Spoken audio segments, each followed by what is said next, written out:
जय श्री राम।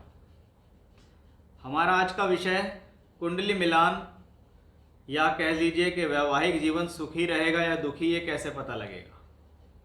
क्योंकि इस एक ही वीडियो में दोनों चीज़ें कवर हो जाएंगी कि भाई कुंडली मिलान कैसे करते हैं, कुंडली मिलान में किन बातों का ध्यान रखना चाहिए, या हमारे पास हमारी इंडिविजुअल हॉरोस्कोप है तो हम कैसे पता लगाएं हमारा वैवाहिक जीवन सुखी है या दुखी है। और भैया सुखी है तो हमें फिर ऐसी लड़की देखनी है या लड़का देखना है जिसका वैवाहिक जीवन सुखी है। दुखी है हमारी हॉरोस्कोप तो हमें सुखी वाला ढूंढना है, क्योंकि अगर दोनों ही प्रॉब्लम वाले हो जाएंगे तो फिर वो शादी चलेगी कैसे। कुंडली मिलान एक ऐसा सब्जेक्ट है आज के समय में जिसको ऐसे बहुत सारे ज्योतिषियों ने या पंडितों ने सिर्फ इतना तक लाकर ठहरा दिया है कि भाई आप अपने मोबाइल की एप्लीकेशन खोलिए, उस पर डिटेल्स डालिए और उस पर गुण देख लीजिए कितने मिलते हैं। लेकिन किसी भी क्लासिकल यानी किसी भी शास्त्रीय पुस्तक में ये कहीं भी वर्णन नहीं है कि कितने गुण मिलने पर विवाह करना चाहिए। हमको हमारा क्लाइंट कहता है जी 1800 पर मिल जाए तो बहुत है। भाई 36 नंबर का पेपर है, 18 नंबर आपको मिल जाने चाहिए। आप 50% पे कैसे संतुष्टि कर रहे हो, या कैसे आप अपने बच्चे से कह रहे हो कि बेटे 100 नंबर का पेपर है तो 50 नंबर ले आना बहुत है। आप उसको तो यही कहोगे 90 लाना, 95 लाना, 100 लाना, और यहां आप आधे पे संतुष्टि कर रहे हो। क्योंकि जो गुण मिलान है, अगर सिर्फ आपके पूरे जीवन का लेखा जोखा कि जहां शादी में 40-50 लाख करोड़ रुपए खर्च हो रहे हैं आज के समय में, और उसकी जिम्मेदारी आपने सिर्फ किसको दे दी, गुण मिलान को, कि पत्रा उठाओ उसमें से देख लो कितने गुण मिल गए। मोबाइल की एप्लीकेशन पे डाल दो, पंडित के पास जाने की जरूरत नहीं है, अपने आप ही ज्योतिषी बन गए लोग बाग। अरे 18 से ज्यादा हैं, 20 मिल रहे हैं, ठीक है। अरे 36 मिलने नहीं चाहिए, राम सीता के 36 मिले थे, वो देखो कितने दुखी रहे हैं। अरे इन बातों से कुछ नहीं होता है। लेकिन आप क्या अपने भोग को छुपा पाएंगे? आप अपने भोग को सिर्फ अपने कर्मों से ही ठीक कर सकते हो। कि अगर आपकी कुंडली के अंदर मैरिड लाइफ में प्रॉब्लम है तो ये बात आप जान लीजिए, आप कितने भी गुण मिला लेना, प्रॉब्लम तो आएगी। और ये भी आप जान लेना कि आपकी अगर जीवन साथी की कुंडली आपसे बेहतर है तो आपकी कुंडली अगर खराब है तो आप उसे परेशान जरूर करोगे, क्योंकि आप एक खराब कुंडली या एक ऐसे योग में पैदा हुए हैं जो आपके पिछले जन्मों के कर्मों के कारण है। कि भाई आपने, जैसे कहते हैं ना बड़े बूढ़े, कि भाई अच्छे कर्म करो, अच्छे कर्म करो, अच्छे कर्म करो, क्योंकि उनको पता है कि कर्मों का लेखा जोखा है सारा, कि आपने पिछले जन्म में खराब कर्म किए, कि आप जिस जन्म में जिस घर में जन्म लिया वहाँ घोड़ा है, गाड़ी है, बंगला है, मकान है, बढ़िया एजुकेशन, सोना सोका सब कुछ, लेकिन आपकी मैरिड लाइफ खराब हो गई। फिर कहते हैं भगवान तूने मेरे साथ क्या किया। भगवान को जब नहीं याद किया, जब जीवन के सारे आनंद मिल रहे थे, जैसे ही दुख आया तुरंत याद कर लिया तो तूने मेरे साथ क्या किया, मैंने ऐसा क्या कर दिया।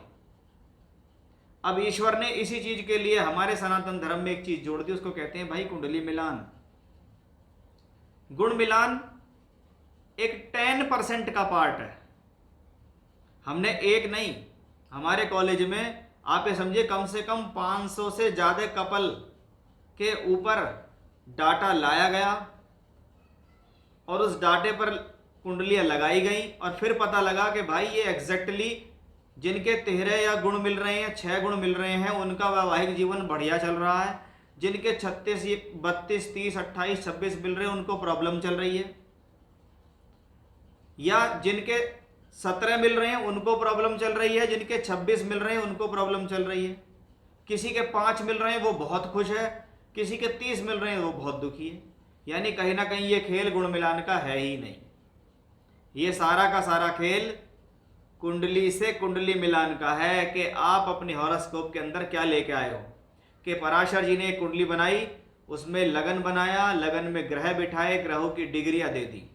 उन ग्रहों की डिग्रियों का मतलब है कि इनका कुछ ना कुछ तो होना है। उन डिग्रियों से वर्ग कुंडलियां बनी, जिसको हम कहते हैं नवांश कुंडली, जिसके ऊपर इतनी सारी सीरीज मैंने अब तक बना दी। कम से कम 16-17 वीडियो अब तक मैं बना चुका हूं नवांश कुंडली को लेकर, जिसमें एक एक चीजें मैंने आपको बारीकी से समझाई कि आपका नवांश ही सब कुछ बताएगा आपको। तो भाई इसको कहते हैं कुंडली मिलान। कि कुंडली से कुंडली मिली या नहीं मिली। मेरी कुंडली कमजोर है तो मुझे अपने से बेटर देखनी है, तभी मेरी शादी चल पाएगी। मेरी कुंडली मजबूत है तो मैं ऐसी ही कुंडली देखूंगा जो मेरे बराबर हो या मेरे से अच्छी हो। कमजोर होगी तो मुझे उसकी तरफ से प्रॉब्लम आएगी। और हर व्यक्ति अपने जीवन में चाहता है कि कुछ बढ़िया हो, कुछ बेहतर हो।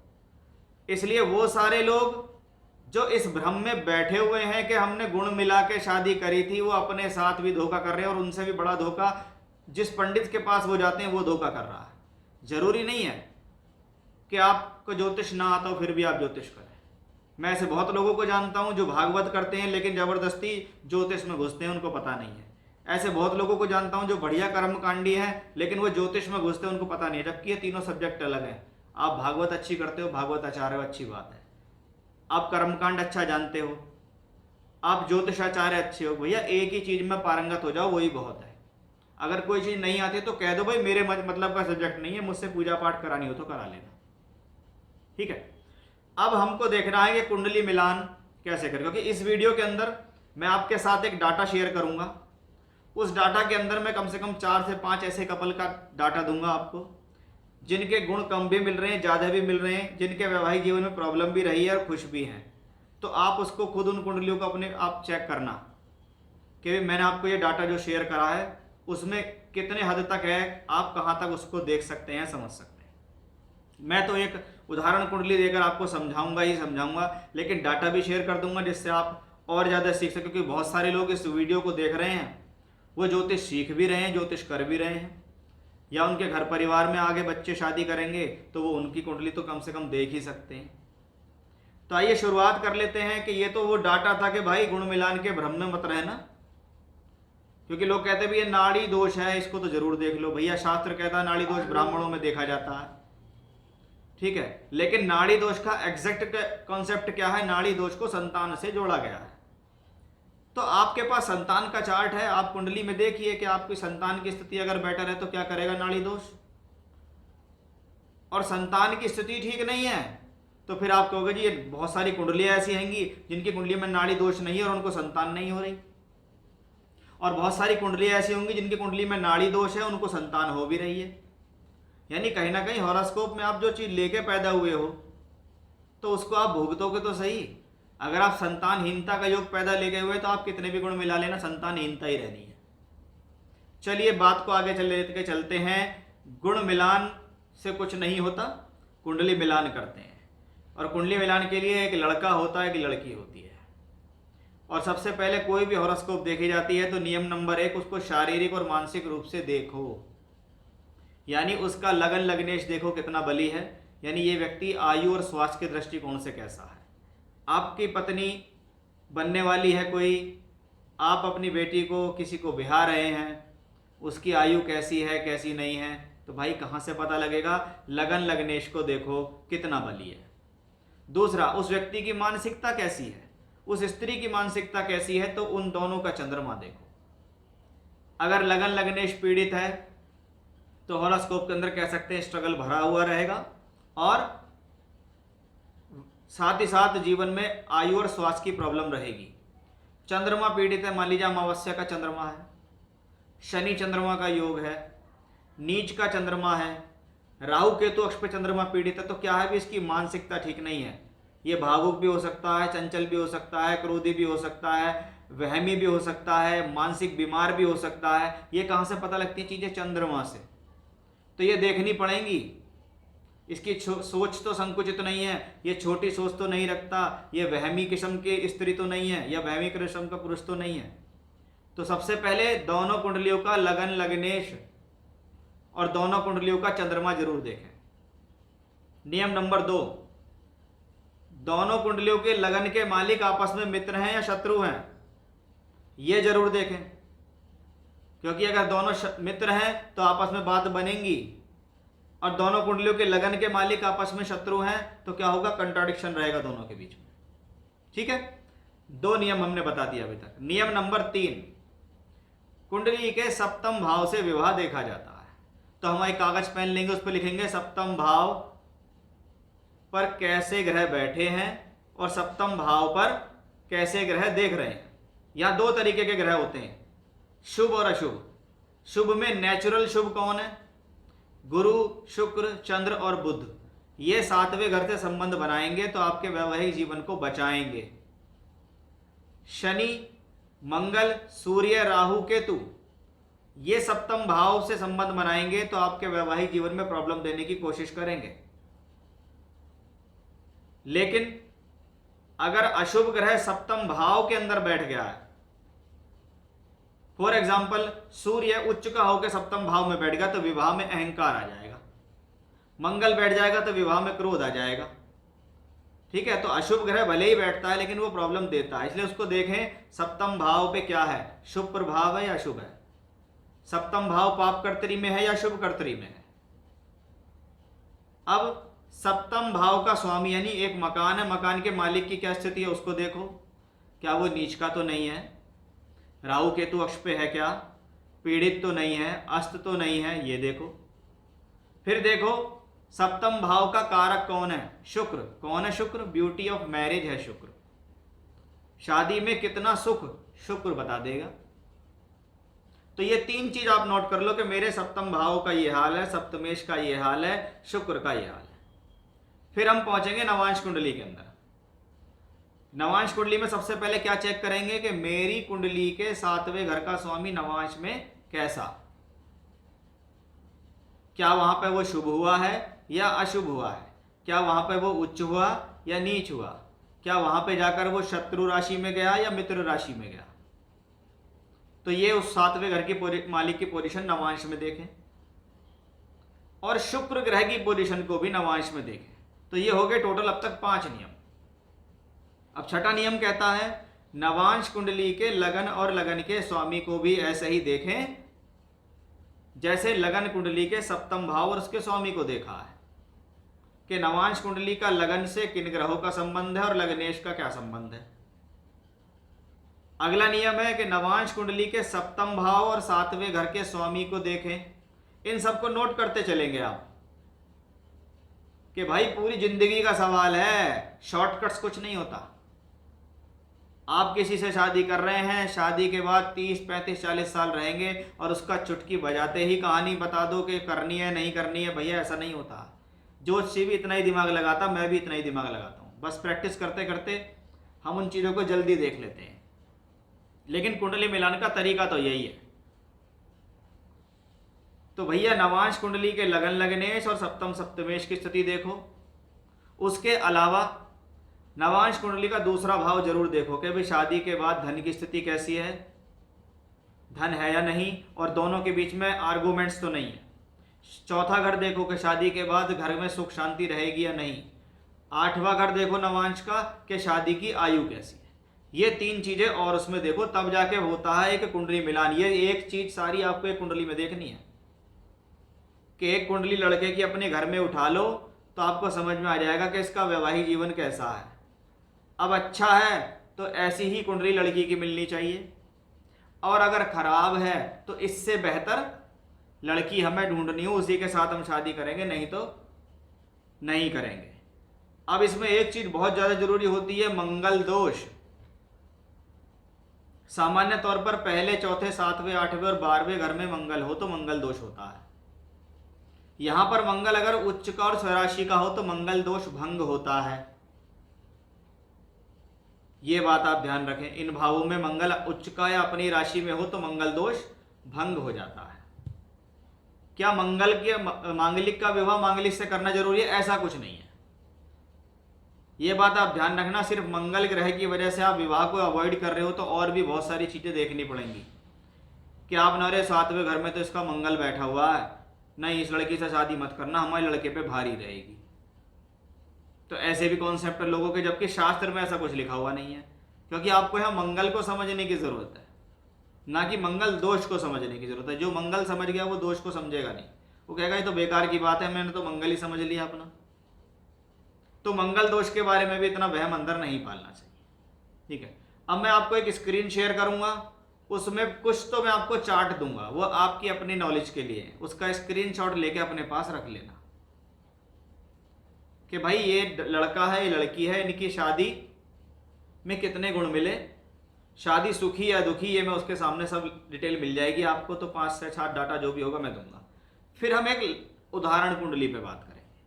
फिर एक उदाहरण कुंडली में आपको लगा के बताऊंगा, जिससे आपको जानकारी मिल जाएगी कि भाई कैसे करते हैं कुंडली मिलान। जितने सारे नियम मैंने आपको बताए वो सारे नियम मैं आपको लगा के दिखा दूंगा उसके अंदर, इसलिए मैं एक ही उदाहरण को यहाँ लेना चाहूँगा। तो आइए चलते हैं इन सबको और विस्तार से देखने के लिए स्क्रीन पर। आइए अब कुंडली मिलान के जो सूत्र हैं उनको हम कुंडली पे उदाहरण के साथ लगा के देखेंगे। और मैंने आपको कहा था कि मैं आपको 4-5 कुंडलियों के ऐसे एग्जाम्पल दूंगा जिनको देख के आप समझें कि गुण मिलान करने से कुछ नहीं होता है। जिसमें आप ये देखिए कि यहाँ 18 गुण मिल रहे हैं, वैवाहिक जीवन सुखी है, जबकि यहाँ 15.5 गुण मिले हैं तो 3 महीने में तलाक हो गया, ये लव मैरिज का केस है। यहाँ 28 गुण मिले हैं, शीघ्र समस्या हुई और तलाक हो गया। यहाँ 18 गुण मिले हैं, 1990 में शादी हुई, 2006 में पत्नी की मृत्यु हो गई, पति की मृत्यु हो गई। और सबसे बढ़िया एग्जाम्पल जो मैं आपके सामने इसको पूरा तरीके से दिखाऊंगा अभी, कि ये एक कुंडली आपके सामने है हस्बैंड और वाइफ की, जिसकी डिटेल मैंने आपको यहाँ दी है। इसका स्क्रीनशॉट आप ले लेना, आप लगा के देखना कि कौन सी कुंडली में क्या है कैसा है। कि भाई सिर्फ 9 गुण मिले हैं और फिर भी वैवाहिक जीवन इनका सुखी है। अदरवाइज़ आज के समय में सबसे पहले गुण मिलाते हैं और अरे भाई 9 गुण मिल रहे हैं, मत करो शादी। तो बहुत बार क्या हुआ, अच्छा लड़का अगर सामने होता है वो भी आपके हाथ से चला जाता है। इसलिए गुण मिलान को कुंडली मिलान समझने वाले लोग हमेशा धोखे में रहेंगे, इसलिए गुण मिलान को कुंडली मिलान ना समझें। अब मैं इन 2 कुंडलियों को उदाहरण आपको देता हूँ जिसमें मैं स्टेप बाय स्टेप बताऊँगा। देखिए हमारे सामने 2 केस हैं, एक मेल और एक फीमेल। इनकी जो शादी है ये लेट शादी हुई है। आप ये समझिए कि 1954 में इनका बर्थ हुआ है, फिर भी उस समय के हिसाब से 30 साल की उम्र में इनकी शादी हुई। अगर देखा जाए तो 1984 में शादी हुई।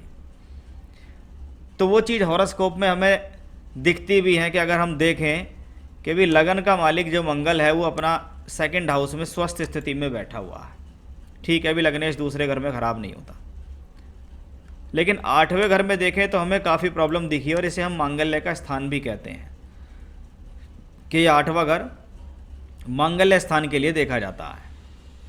तो मांगल्य स्थान पर सूर्य, केतु, बुध, गुरु ऐसे ग्रह बैठे हुए हैं, तो कहीं ना कहीं समस्या, और उससे भी ज़्यादा समस्या हमें शुक्र ग्रह में दिखाई दी कि शुक्र 7वें घर का स्वामी और कारक दोनों है। और यही शुक्र ग्रह पे अगर हम देखें तो शनि की 10वीं दृष्टि है, तो मंगल की 8वीं दृष्टि पड़ रही है। कि भाई 30 साल में शादी हुई, ऐसी क्या खास बात है कि 1954 वाले को शादी तो 18-20 साल में हो जाती थी उस समय तो शादी, लेकिन इनकी इतनी 30 साल में क्यों हुई? तो ये प्रॉब्लम दिखाता है लगन चार्ट। लेकिन जैसे ही हम नवांश में पहुंचते हैं, हमने नवांश में देखा कि भाई लगन के ऊपर कोई ग्रह नहीं है, ना उसे कोई देखता, और लग्नेश कहाँ गया है, 12वें घर के अंदर चला गया। तो क्या है, इच्छा और इच्छा पूर्ति को करने वाला ग्रह 12वें घर में है, जो विवाह में विलंब दिखा सकता है, लेकिन अभी भी वो योग नहीं निकल के आए जो देरी देते हो।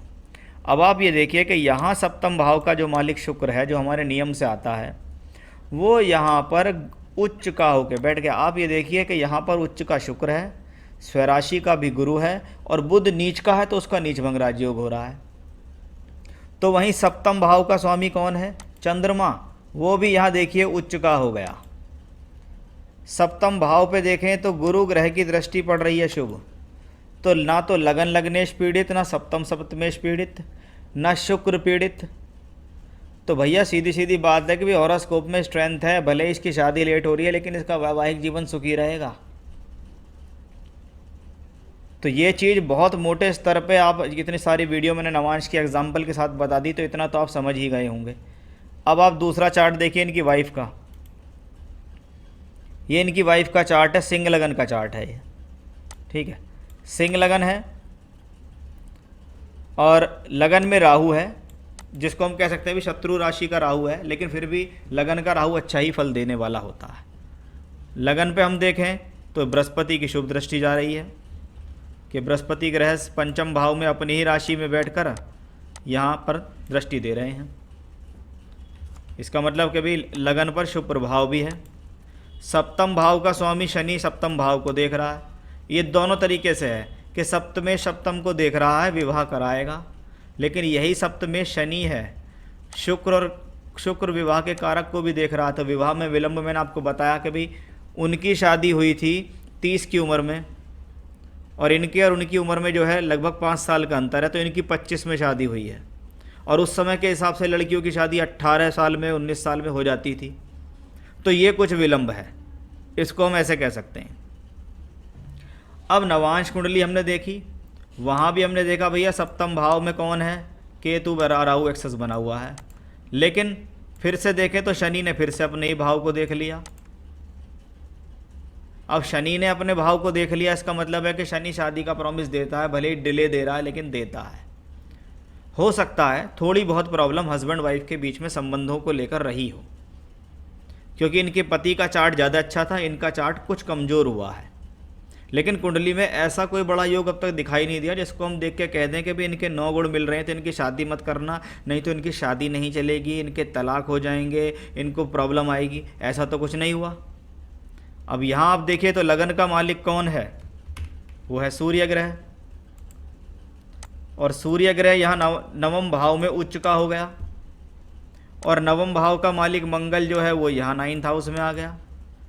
चौथे घर में गुरु बहुत अच्छा हो गया, शुक्र ग्रह चंद्रमा के साथ शुभ स्थिति में हो गया। तो भैया फिर प्रॉब्लम कहाँ रही? अगर प्रॉब्लम थोड़ी बहुत रही है तो हम इसको देख के कह दें कि 9 गुण मिल रहे हैं, इनकी शादी में कभी बनेगी नहीं, इनकी कभी चलेगी नहीं, इनका तो तलाक हो जाएगा, ऐसे ऐसे शब्दों का इस्तेमाल लोग बाग कर देते हैं। लेकिन ये देखते ही नहीं है कि कुंडली की गहराई क्या कह रही है, कुंडली की गहराई कहना क्या चाहती है। तो ये आपके सामने एग्जाम्पल है कि भाई 9 गुण मिले, शादी भले ही लेट हुई है लेकिन शादी चल रही है, बहुत अच्छी है, शादी के बाद कोई ऐसी दिक्कत बड़ी नहीं आई है, संतान भी हुई है और काम वाम भी सब ठीक चल रहा है इनका। तो ये है, इस तरीके से हम कुंडली मिलान करते हैं, ना कि हमने उठा के गुण मिलाया और देख लिया। इसी चक्कर में बहुत बार हमारे हाथ से अच्छे रिश्ते भी निकल जाते हैं, या कोई परिवार अच्छा सामने आया है, वो आपके ऊपर प्रेशर दे रहा है, नहीं जी शादी कर लो, अच्छा लड़का है, आपने गुण मिलवाए, उन्होंने कहा 9 गुण मिल रहे हैं जी, दुखी रहेगी लड़की, मत करो। लेकिन अगर आप तरीके से देखोगे तो आपको पता चलेगा कि भाई हॉरोस्कोप में और क्या क्या चीज़ें पॉजिटिव होती हैं। तो ये था हमारा एक आज का बहुत मुख्य विषय। यहाँ पर पूर्ण तो मैं नहीं कह सकता क्योंकि इसके बारे में जितनी बात की जाए उतनी कम है, लेकिन हाँ आप इस तरीके से कुंडली मिलान कर सकते हैं। आगे भी ऐसी ही जानकारी आपके साथ हम लाते रहेंगे, बने रहिएगा हमारे साथ। जय श्री राम।